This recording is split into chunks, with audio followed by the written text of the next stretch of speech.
दूसरा दिन है जिसमें हम जानेंगे कि हम तेज कैसे दौड़ सकते हैं। अगर आपने जो पिछले पार्ट्स नहीं देखे हैं, पहला और जो इंट्रोडक्शन पार्ट नहीं देखा है, तो आप उसको देख लें जिससे कि आप इसको अच्छे से समझ सकें। तो दोस्तों अब हम चार्ली फ्रांसिस ने क्या कहा और कैसे हमें कौन सी चीज आज की वीडियो में जानेंगे कि हमें कौन सी चीजों पर ध्यान देना है और कैसे कौन से वर्कआउट हमको कर रहे हैं, कौन सा कह सकते हैं कि कौन सी टेक्निक लगनी चाहिए हमारे, और कोर हमारे कितने इंपॉर्टेंट रहते हैं, और एथलीट की हाइट मैटर करती है रनिंग में, स्प्रिंट में या नहीं करती है। जो भी कुछ डिटेल्स है आज चार्ली ने बताई, पहले बता चुकी है चार्ली फ्रांसिस, तो उसको हम डिस्कस करेंगे। देखिए इसमें बुक में सबसे पहले लिखा है, यह बुक पढ़ने वालों को एक अपॉर्चुनिटी मिलती है स्प्रिंट में कौन सा प्रोसेस अप्लाई होता है और कैसे स्प्रिंट फास्ट कर सकते हैं। मैंने आपको पहले बता दिया था कि मैं स्प्रिंट के बारे में बताऊंगा और इसमें यही बताया, लेकिन इसमें लिखा है एनवायरनमेंट आपका मेन भूमिका निभाता है स्प्रिंटिंग में भी।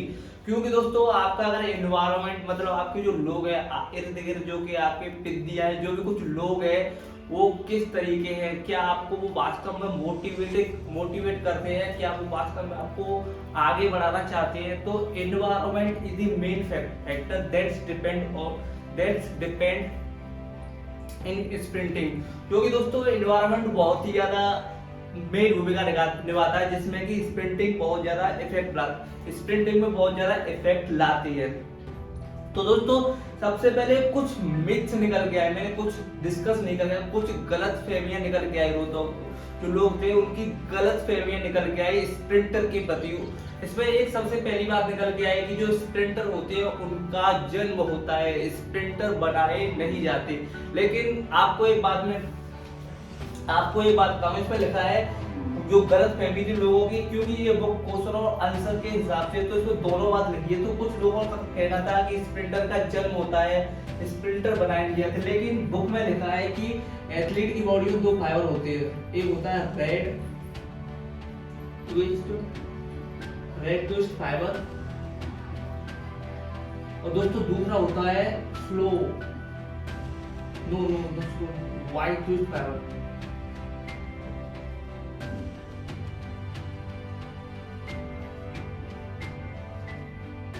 देखिए दोस्तों एथलीट की बॉडी में दो फाइबर पाए जाते हैं, मतलब 50% तो एथलीट की बॉडी में रेड पाया जाता है और 50% व्हाइट पाया जाता है। बात को डीपली देंगे और समझेंगे। देखिए दोस्तों एक नेचर ने एक चीज कॉमन बताई सब लोगों की, जो जितना घिसता है वो उतना अच्छा होता है। और आर्मी में कहावत है, जितना रगड़ा उतना तगड़ा। देखिए दोनों 50% बॉडी में फाइबर पाया जाता है, लेकिन जिस पे आप काम ज्यादा करते हैं वो आपका डेवलप होता चला जाता है। देखिए ये रेड ट्विस्ट फाइबर हमारे जो स्प्रिंटर लोग होते हैं उनकी बॉडी में पाए जाते हैं। स्प्रिंटर मतलब अगर आपको स्प्रिंटिंग में अपना कैरियर बनाना है तो आपको ध्यान देना होगा, मोस्टली आपको स्प्रिंट लगानी है। आपको लॉन्ग रनिंग तो अवॉइड करना, लॉन्ग रनिंग करना आपको छोड़ना होगा। कभी कभार आप जा सकते हो, लेकिन अगर आप वाइट ट्विस्ट फाइबर पे वर्क करना चाहते हो तो आपको लॉन्ग रनिंग करनी होगी, जिससे कि आपकी वाइट ट्विस्ट फाइबर डेवलप हो सके। इन्होंने बताया कि अब इससे ये भी सिद्ध हो गया कि जो स्प्रिंटर है उनका जन्म नहीं होता है, स्प्रिंटर बनाए भी जाते हैं। तो देखिए दोस्तों अब हम देखेंगे ट्रेनिंग का एक प्रिंसिपल जो कि इस बुक में लिखा है। फिर बाद में बहुत प्रिंसिपल है, लेकिन जो मेन प्रिंसिपल है उसको बारे में हम बात करते हैं। देखिए ट्रेनिंग का जनरल रूल होता है स्ट्रेंथ को डेवलप करना। लेकिन स्ट्रेंथ हमारी कब डेवलप होती है, जब आपका किसी चीज में इंटरेस्ट हो। देखिए आपकी स्ट्रेंथ तब डेवलप होगी जब आपका इंटरेस्ट हो। देखिए इंटरेस्ट भी तब बनता है जब आप किसी काम को बार बार करते हो। तो जैसे कि आपको रनिंग में इंटरेस्ट नहीं है, वो आपको इंटरेस्ट लाना है, तो आप इंटरेस्ट तभी बन सकता है कि जब कि आप उसको बार बार करो। तो दोस्तों फिर उन्होंने आगे एक और बात लिखी इन्होंने कि अगर आपको एथलीट अच्छा तैयार करना है या खुद ही आप अपना वर्कआउट बना रहे हैं, तो आपको एक काम कर सकते हो कि आपको जो वर्कआउट है वो इंटरेस्टिंग मतलब तरीके मनोरंजन के हिसाब से बनाना चाहिए, जिससे कि जो लोग हैं जो वर्कआउट फॉलो कर रहा है कोई लड़का वो बोर ना हो सके।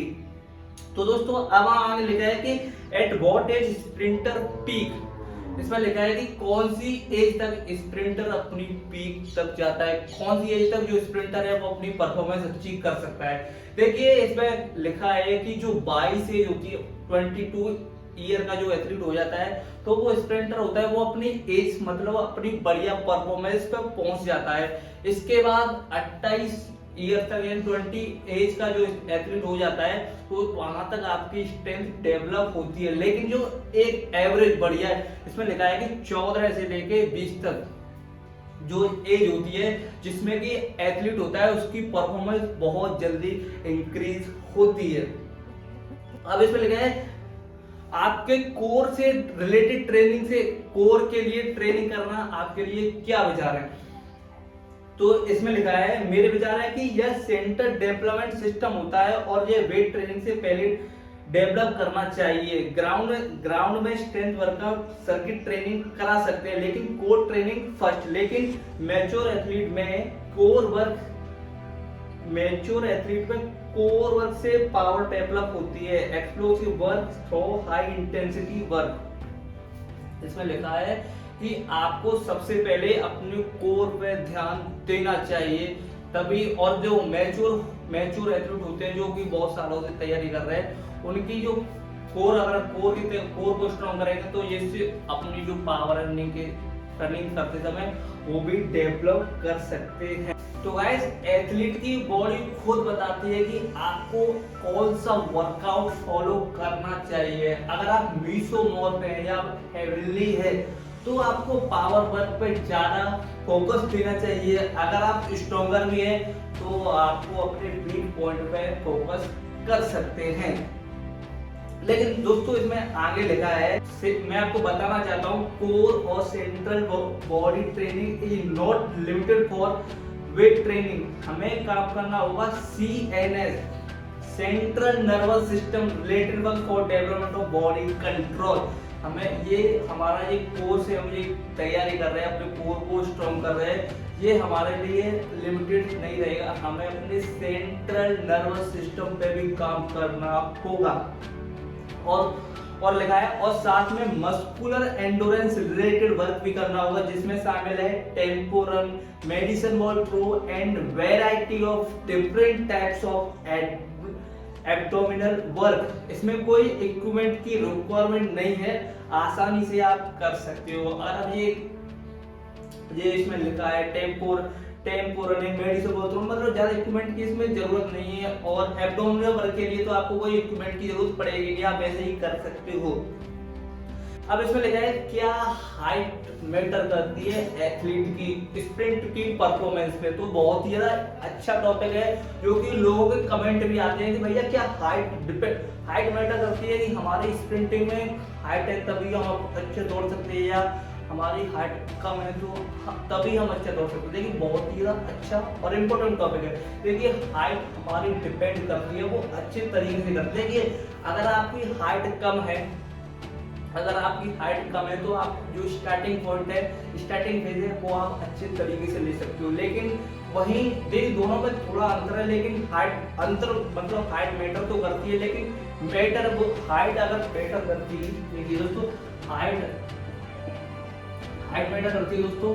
तो देखिए ये शॉर्ट हो गया, ये लॉन्ग हो गया, लेकिन पर एवरेज हमारा दोनों का बराबर आ जाता है। एवरेज बराबर क्या है, देखिए जो जिसकी हाइट कम होती है वो जल्दी स्टार्टिंग कर सकता है, लेकिन जिसकी हाइट लॉन्ग होती है वो जल्दी स्टार्टिंग नहीं कर सकता, लेकिन वो अपनी टॉप स्पीड उसकी अच्छी रहती है। लेकिन जो जिसकी हाइट शॉर्ट रहती है उसकी टॉप स्पीड अच्छी नहीं रहती। तो कह सकते हैं कि दोनों का जो एवरेज है वो बराबर आ गया।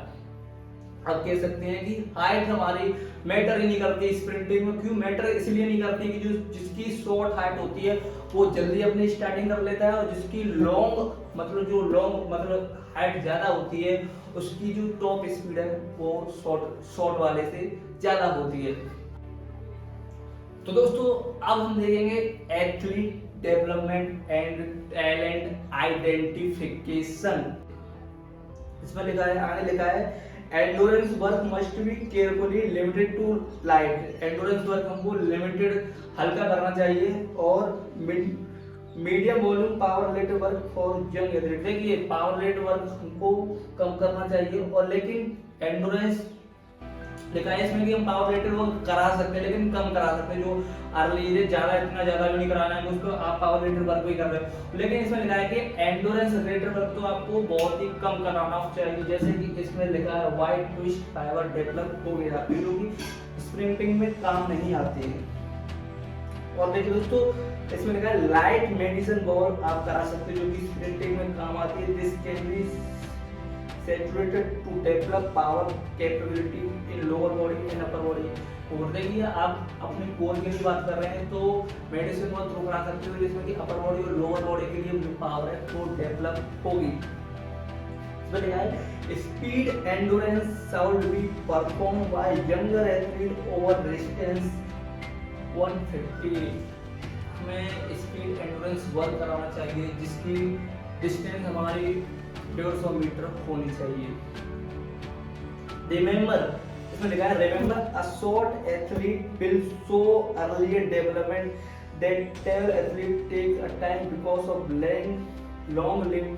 Long limb length. देखिए, एक बात याद रखिए, इसमें लिखा है एक बात याद रखिए कि जो शॉर्टर एथलीट होता है उसका जल्दी डेवलपमेंट हो जाता है, जल्दी वो अपनी टेक्निक वगैरह सीख जाता है। लेकिन जो टॉर एथलीट होता है उसका जो विकास हमको देर में देखने को मिलता है, क्योंकि लॉन्ग लिम्ब लेंथ होती है। अब दोस्तों आगे का देखेंगे हमारा आगे दोस्तों लिखा है development of sprinter build focus on 4 body segment. दोस्तों इसको हम करेंगे कल। तब तक के लिए दोस्तों धन्यवाद, मिलते हैं अगले वीडियो में। आपका दोस्त लक्ष्मण ठाकुर।